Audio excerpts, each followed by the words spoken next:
been talking about it for months. And now it is finally here. Number 8 Florida, number 5 Georgia, down in Jacksonville, the world's largest outdoor cocktail party. A game that will decide the SEC East and possibly could decide some college football playoff berths as well. So welcome to the Gridiron Expert, bringing you our analysis for our game of the week, this crucial SEC East showdown, this big-time rivalry game between the Florida Gators and the Georgia Bulldogs. We'll be breaking down everything you need to know for this game, the offense, the defense, the keys to the game, and who we have winning this matchup on Saturday afternoon. And we have a lot to get into here, so much to get into here. I want to start first with a little bit of history. We know how big this game has been. We have seen some classic matchups between these teams in recent years. And I think this is probably one of the biggest we have seen, maybe since, 2012? I mean, this is going to be one of the biggest games between these two programs in a long, long time. And I am excluding last year's as well. Last year's was big, not nearly as big as this one. These two teams, ironically and kind of surprisingly, have traded 3-game winning streaks since 2008. Florida won 3 straight games between 2008 and 2010. Georgia won 3 straight from 2011 to 2013. Then it was Florida from 14 to 16. And now Georgia is riding a 3-game winning streak from 2017 to 2019. So in theory, it is Florida's turn to beat the Dogs and start their own 3-game winning streak from 2020 through 2022. We'll see. It should be noted, though, that out of the 12 games we just mentioned, only 5 of those have been decided by one possession. Last year's one-possession game, where Georgia won 24-17, that was the first one-possession game between the Bulldogs and the Gators since 2013. So it's been a little bit of lopsided rivalry series since 2013. I don't think you're going to see a result like that on Saturday. I think we're in for another thriller, another one that should be hard-fought, should be close, I would say one possession. And we all know, for months now, we've been talking about this game. It has been the storyline in the SEC. Will this be the time that Florida finally overtakes Georgia, dethrones the Dogs, who have won the SEC East for years now? Is this going to be the time that Florida finally overtakes them, or is Georgia going to maintain their hold on the East? Again, we've said for a long time, too, that we feel like this could be Florida's best chance. If they fail to seize this opportunity, it could be a while before they're able to beat Georgia again, have a very solid chance to do so again. And we also know, coming into this game, that neither of these two teams are completely sound on both sides of the ball. Each have their issues, but obviously it's Florida's offense going up against this Georgia defense. That's the matchup we're all excited to watch. Which side is going to give? Georgia's defense has held that edge ever since Dan Mullen arrived in Gainesville. Will this finally be the year the Florida offense gets that edge, is able to exploit weaknesses in the Georgia defense, and does just enough to get the win? So let's go ahead. Let's take a look at it. Let's take at the numbers. Let's take a look at the players. Let's take a look at the offense for both teams. And we will start with the Gators. We know that Dan Mullen is an offensive guru, an offensive mastermind. And we know that Florida, going into this game, has one of the best offenses in the entire country. The Gators averaging 42 points per game. They're averaging 476.5 yards per game. And we all know who they're led by. Quarterback Kyle Trask, who is absolutely a Heisman contender if you ask me. 1,341 yards so far this season. 18 touchdowns. 18 touchdowns in just 4 SEC games to just 2 interceptions. He's averaging 342.8 passing yards per game. Many people didn't think he was going to be up for it. When he kind of was rushed onto the scene last year for the Gators, many thought that he wasn't going to be good enough. When he came into this season, people thought that maybe he might be the best quarterback in the SEC. People said, man, the SEC quarterback class is weak. If Kyle Trask is your best quarterback, he is proving those doubters wrong. He is the real deal. And he is proving them wrong and showing that he can do anything with this Florida offense. And we have seen that Florida has a lot of offensive playmakers. Their biggest, for Kyle Trask, is Kyle Pitts, the tight end, maybe the best tight end in America, more built like a wide receiver. Already has 355 yards and 7 touchdowns. He's the leading receiver for Florida in 2020. To me, the X factor, the one player that I think people don't talk about enough, it's not Damian Pierce at running back, but it's Kadarius Toney. Kadarius Toney, the elusive wide receiver, 297 yards and 6 touchdowns this season, had 2 last week against Missouri. He's extremely elusive. He's extremely fast. And Florida loves to use him not just in the passing game, but also on some jet sweeps, on some runs as well. Maybe even line up in the backfield if I'm Dan Mullen, honestly. Kadarius Toney can make something out of nothing. He can be surrounded by 4 tacklers and then 2 seconds later be in the end zone. This guy is special. And to me, he is the X factor for this Florida offense, something that you're really going to want to watch in this game against this Georgia defense. Georgia, offensively, let's take a look at them. We know they are nowhere near the caliber of Florida, and that's no disrespect to the Bulldogs. But if you've watched them play, if you've looked at their numbers, everybody knows this to be true. And if you ask me, Georgia's offense has been too stagnant. They've been too predictable. They've been too bland. They need life, and what they need is a quarterback. Look, Stetson Bennett did well early on in the season. Came in that second half, gave him the win over Arkansas, a game that I think Georgia would have won regardless. They would have figured it out. Beat Auburn, beat Tennessee. That's great. Well, Stetson Bennett in his last 2 games has thrown 5 interceptions, 3 against Alabama, 2 last week against Kentucky. 2 interceptions, just 131 yards. No touchdowns.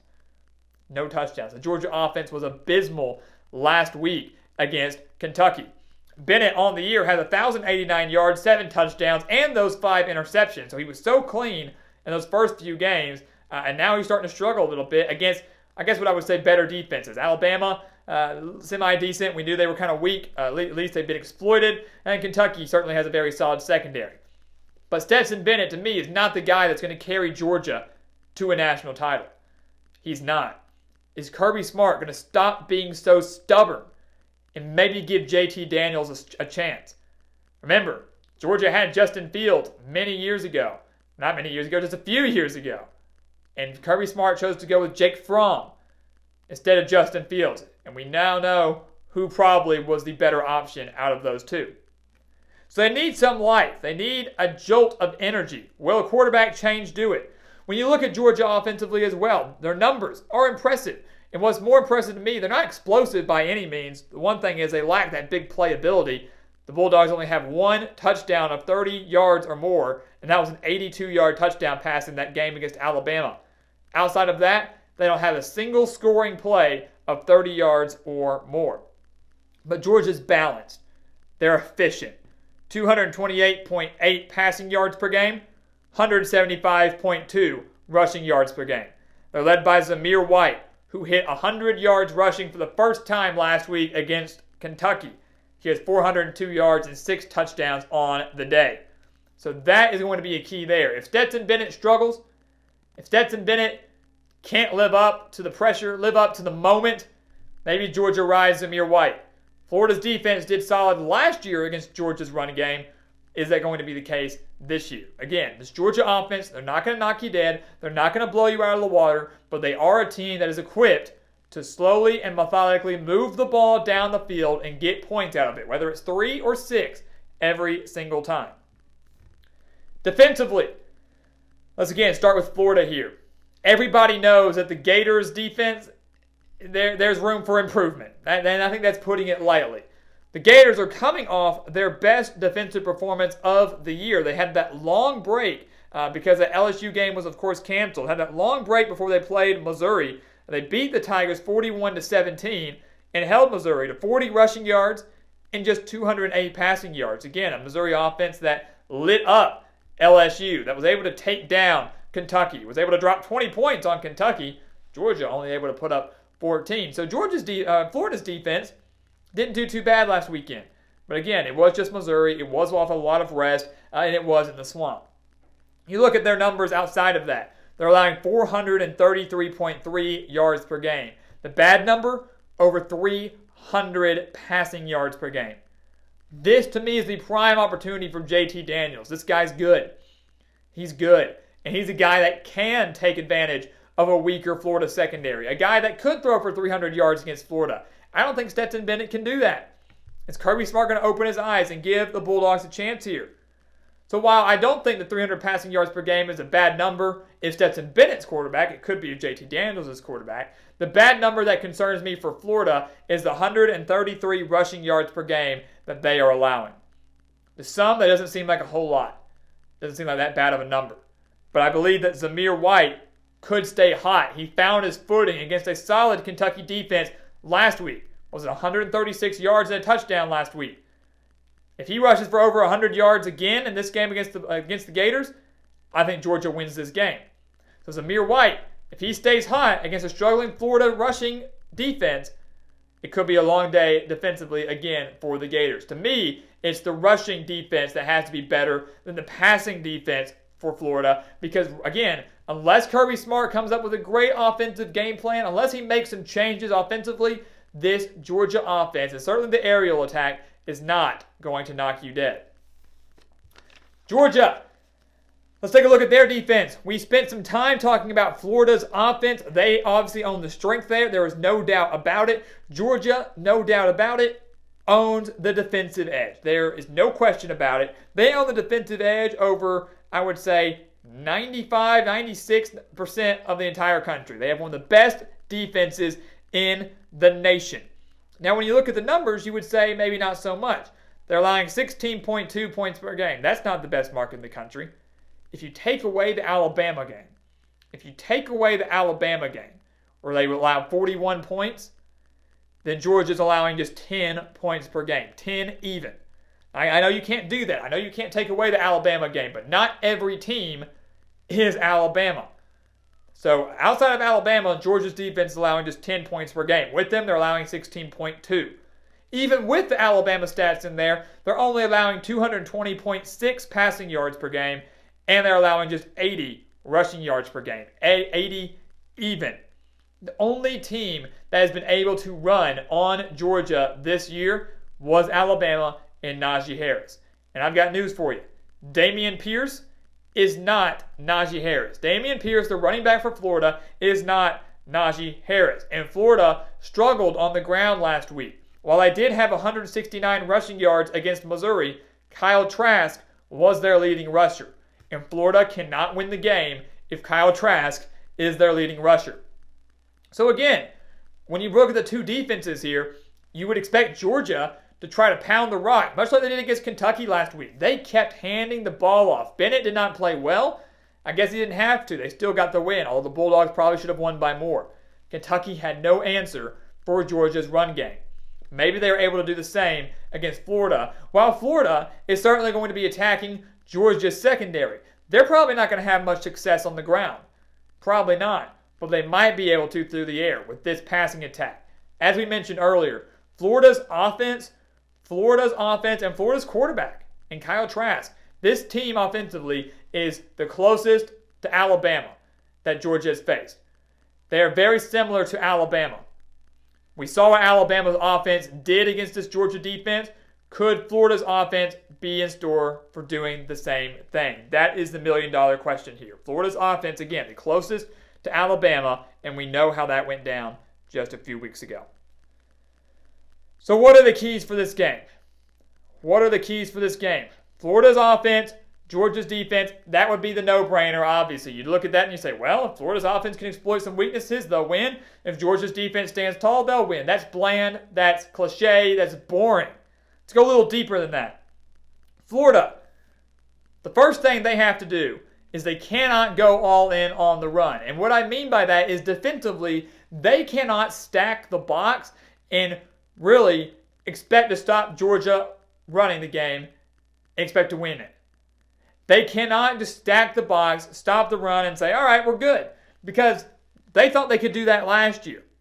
Jake Fromm wasn't all that great during his time at Georgia. He was decent enough. He was good enough. He was more of a game manager, if you ask me.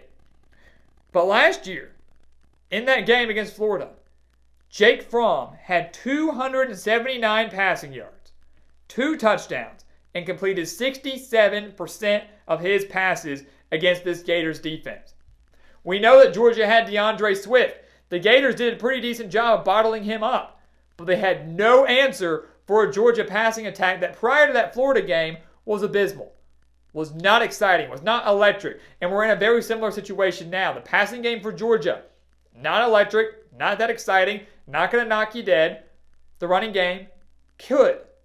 Florida has to learn their lesson. Don't sell out on the run. Don't go all out on the run. You've got to play some better defense here. You've got to play some better coverage. I think it's going to be a lot harder to stop the pass than it is going to be the run right now. So, Florida, do not go all in on that run. And secondly, get Kadarius Toney involved. We know what he can do. Look at his performance against Missouri last week. Look at some highlights against Miami last year. This guy is so talented, so fast, and so elusive. Florida needs to try to get him involved. Toney didn't do anything against the Bulldogs last year. If you can get Kadarius Toney into some open space, he's a guy that on a screen pass on 1st and 10 could pick up 15. 2nd and 8, pick up 10. He's a guy that with his speed and with his strength is going to be so crucial in this Florida game plan because every yard is going to count against this Georgia defense. So get Kadarius Toney involved. Get him into open space and force Georgia to find a way to take him down. He's not necessarily your deep threat, but he's a guy that, again, can catch the ball behind the line of scrimmage and then take off for a touchdown. Get him involved. Georgia, their key. This is a little cliche. You've got to find a passing game. We said for Florida, one of their keys was don't go all in on stopping the run because you got to be prepared for that passing game. You got to be prepared for that passing game, just like they weren't prepared for it last year. Georgia, though, the passing game has been non-existent. They're averaging a little over 220 passing yards per game. We mentioned that. Not too bad. But as we mentioned, Stetson Bennett is not the guy that's going to lead them to a national championship. Stetson Bennett's not the guy that if Kirby Smart rides them all the way to the end, even if they beat Florida, he's not the guy that's going to lead them to an SEC championship over Alabama. When that change could be coming, if it comes at all, I'm not sure. But in the meantime, if they do not change anything, they've got to get creative and find a way to rack up some yards through the air and certainly take better care of the football. 5 interceptions in your past 2 games, they're unacceptable.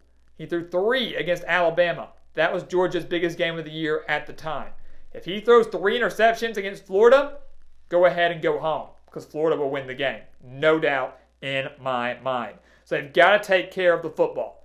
They've got to take care of the football. Find your passing game and take care of the ball because outside of Bennett, he has 5 interceptions. There are 4 other turnovers outside of that.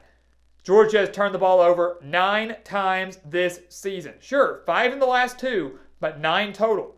Again, if Georgia loses the turnover battle against the Gators, they will lose. You give Florida a short field with that offense, it's over because the Gators will get points out of it. And again, in a game like this, one that was not very high scoring last year, one that I don't think will be very high scoring this year, every yard and every point is going to count.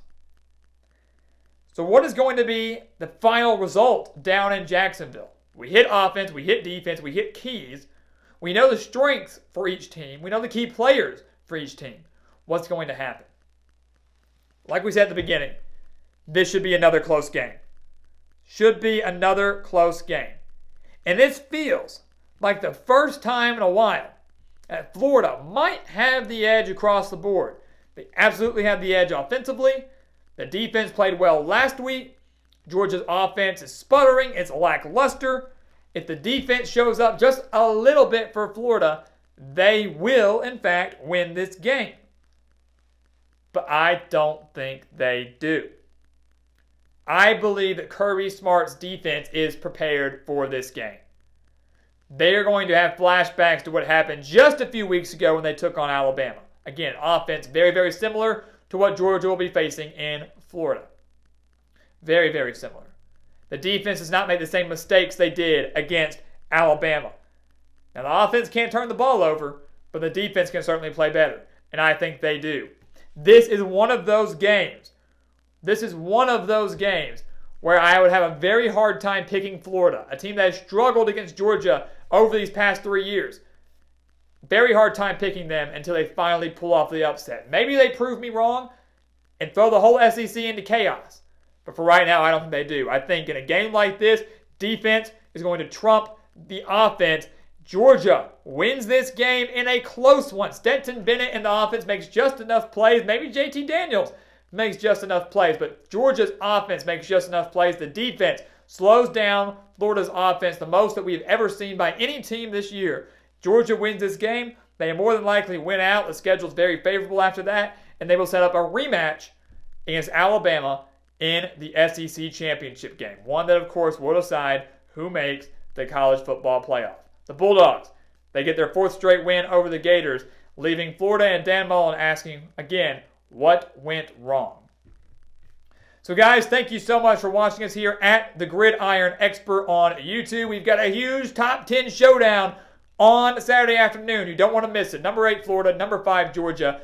Again, make sure to check out everything down in that description below. If you love college football, this is the place for you. Everything down in that description is for you. If you want our spread pick on this game and all of the other games this weekend, go over to our website, sign up for our expert picks, sign up for our newsletter, sign up for our Patreon account.